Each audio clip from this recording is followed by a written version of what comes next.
Hello, வாழ்க வளமுடன். எல்லோரும் எப்படி இருக்கேள்? நல்லா இருக்கேளா? இன்றைக்கி நான் ஒரு ஸ்பெஷலான ரெசிபி பண்ணியிருக்கோம். எப்போவுமே பார்த்தீங்கன்னா உப்புமா கொழுக்கட்டை பண்ணி சாப்பிட்ருப்பேன். ஸோ உப்புமா கொழுக்கட்டையை இலை அடையாக வச்சு தட்டினா எப்படி இருக்கும்னு பண்ணிவிட்டு ஒரு சூப்பரான இலையடை உப்புமா கொழுக்கட்டை அப்படின்னு வச்சுக்கலாம் அதுக்கு பேர். அண்ட் அதுக்கப்புறம் நெக்ஸ்ட்டு பார்த்தீங்கன்னா ஒரு சூப்பரான தக்காளி தொக்கு.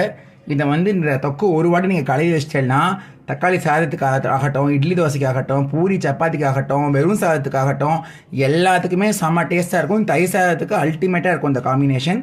இதோட ரெசிபி நான் சீக்கிரமாகவே என்னோடய சேனலில் அப்லோட் பண்ணுறேன்.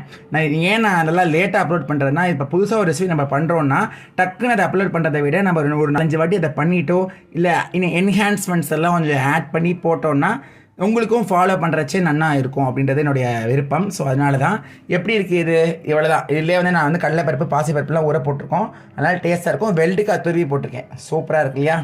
பாய்.